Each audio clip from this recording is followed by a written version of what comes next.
I moved again. I didn't explain this before, but I lived in a 2-bedroom apartment. No. Whoa, I don't have that kind of money. I lived in a 1-bedroom apartment for 2.5 years, my first and second year. Into my third year, I was very done with roommates. I had 3 roommates my freshman year of college in a 1-bedroom. Then I had 4 roommates in a 2-bedroom. Then I had 6 roommates, 5 to 6 roommates for the rest until graduation. I moved out my gap year into renting a room with somebody, and then in medical school I did the 1-bedroom apartment.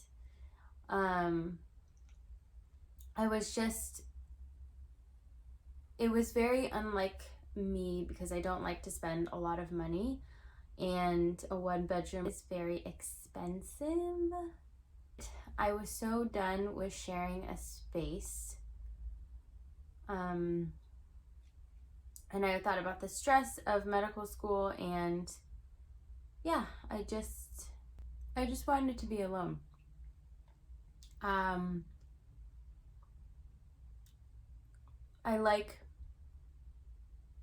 love decorating spaces. I love cleanliness. I love organization.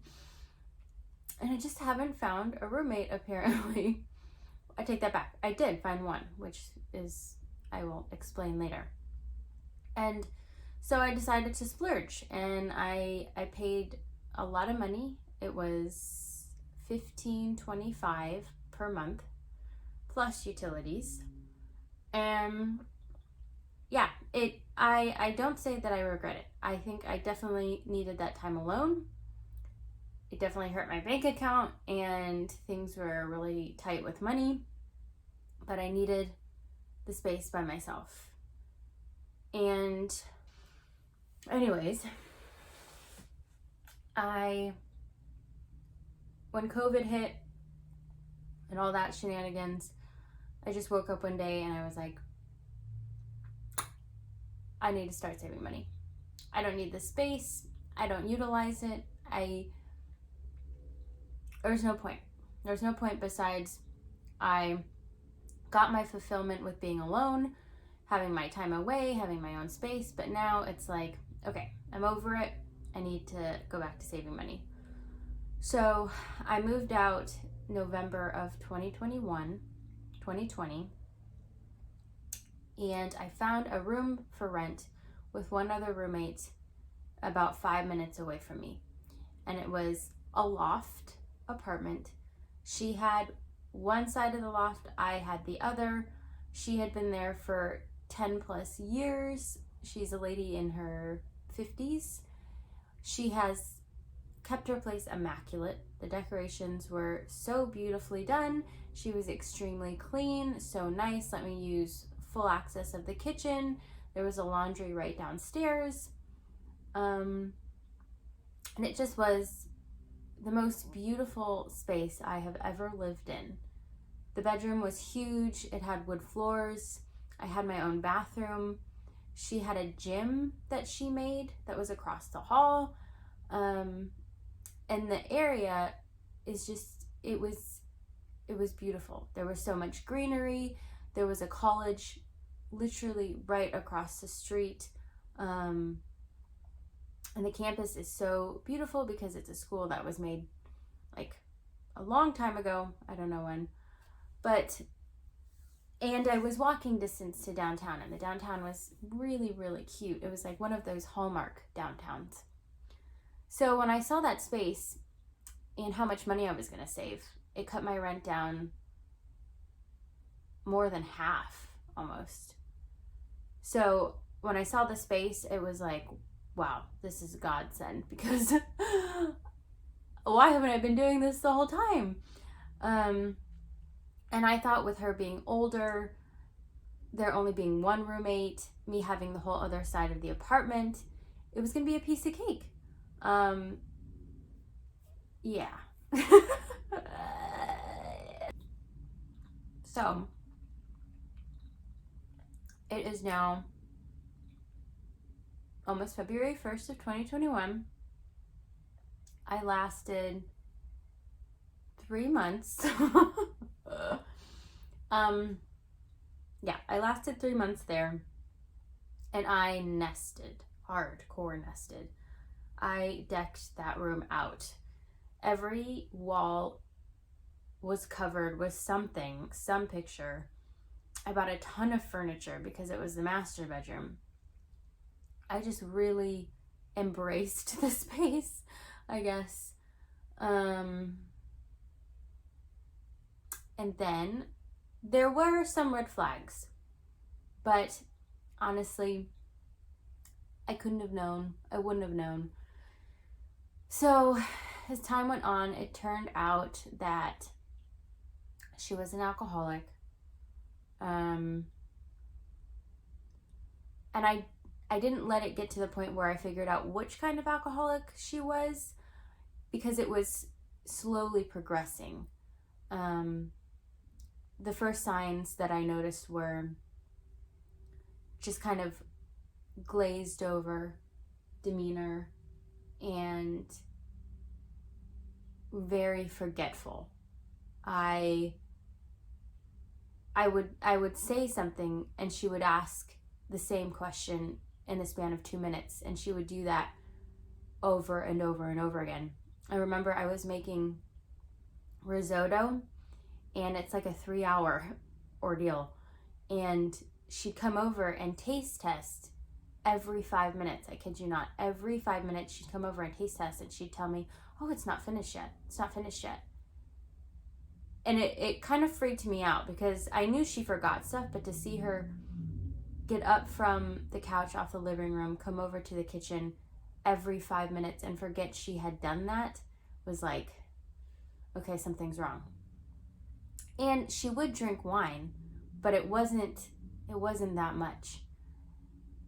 And that's when I started to pay more attention, and I realized the water glasses were not water. It was another substance. And then, so the forgetfulness was first, and then the hysterics came later, where we'd be watching a show and it wasn't even a comedy, and she would be almost rolling on the ground laughing for an hour straight. And you know how you laugh with people? I mean, when you're in a room with people laughing, it's uncomfortable if you're not laughing too. So I had to keep up this facade that I was as excited as she was about this movie, because I thought I was missing something, or I didn't want to take away her happiness in the moment. And it was because I didn't realize at that point either that she was drinking. So just kind of stuff like that. And then the lows, she would also hysterically cry. So I'd go away in my room and I'd hear her wailing and calling out to God and asking why. Whole bunch of things. Yeah. And then there's the falling. And so she would collapse either from hitting her head on something or just falling straight on the ground at least once a week. And eventually I got used to it, but the first time I remember I ran out into the living room and it was pitch black. And I asked if she was okay. I couldn't see her. And she's like, oh yeah, I'm fine. And then I saw her drag herself across the floor to her bedroom because she hurt herself, I guess. I don't know. And then after the hysterics, we got the breaking boundaries. So I had worked from 8 a.m. to 6:30 p.m. It was the first day of my new rotation, and it was so busy. We were on our feet all day. I didn't get a chance to eat anything. And I came home and she had made dinner. And I was like, okay, this is great. But I had a class also for an hour from 7:30 to 8:30. So I was like, okay, I will eat as soon as my class is done. So I went into my bedroom, closed the door. Sure enough, 5 minutes later, she was knocking on the door.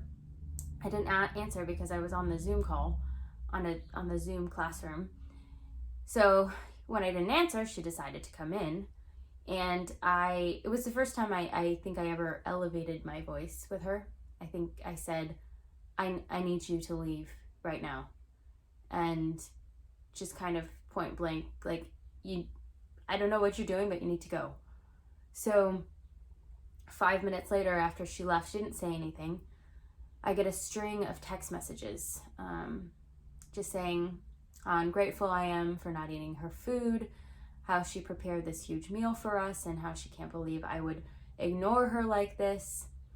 And the way that I rationalized it is because she honestly forgot that I had told her 5 times that I had a class. And she's, in her mind, she just thought I was locked away in my bedroom, refusing to come out, ignoring her offers for food because she just doesn't remember. I don't know. So yeah, that was the first time where the boundaries were broken. And I think if I hadn't lived alone, and if I hadn't known the joys of personal space and privacy, if I went from my 6 roommates into this situation, I probably would have let it go and just stuck it out a little longer. But I could feel it. I was already uncomfortable just because it was already an environment that I couldn't focus in, between the hysterics and the falling. And so I knew it was coming, but then when the personal space was broken, that is when I right away said, that night, I was like, I'm done. I'm finding a place and I'm moving out. And that is a whole process that I can explain later. But yeah. So, first week of my rotation, I spent my time avidly searching for a place to live. I had ridiculous criteria because I wanted to save money but also have privacy, and that is very hard to do. I found out. I looked at 6 places the first week, 5 places the next week, felt very defeated by the 3rd week because I'm like, okay, I guess I am gonna move my stuff in storage and stay with my boyfriend and his family until I can find a space.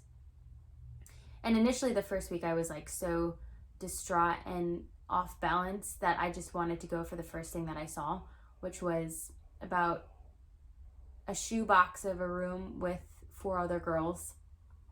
And I was tempted to do it because I just wanted to be done. But then I looked at my space and I looked at everything that I had collected because I nested, and I was like, okay, I can't do this, and I can't also share a small space with roommates, so many roommates again. So I held off, and that was the point where I'm like, okay, I'm not going to settle. I'm not going to rush. I'm just going to take my time. Worst case scenario, I have to move into storage and then move again.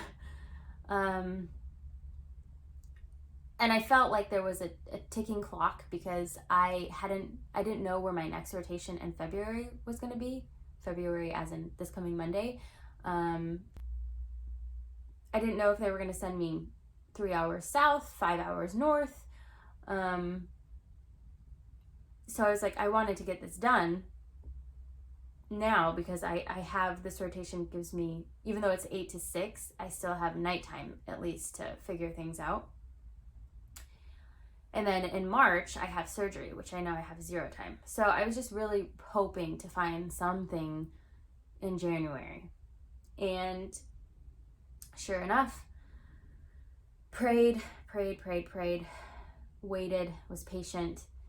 And I decided randomly one day to look at the ads, the housing ads for my undergrad college, because my medical school is very close to my undergrad college, and my undergrad college is a small Christian school, relatively small Christian school, and so I was like, well, we can try this. Let's see what comes of this. And sure enough, there was a listing that was posted just a couple of days prior about a back house, and I have wanted to live in a back house ever since I got out of undergrad, but they're so expensive where I live. it's just it's such an amazing scenario because it's the same rent as a 1-bedroom, but you get your entire space to yourself. And so hence why I was so enamored by finding a back house. So to find this listing, I was so ecstatic. I thought it was too good to be true. I looked at it that night and I was like, yeah, okay. And mind you, at the time I was looking at one other place. It was in a house with trails in the back. He had horses. The bedroom was huge, wood floors. It would fit all of my stuff.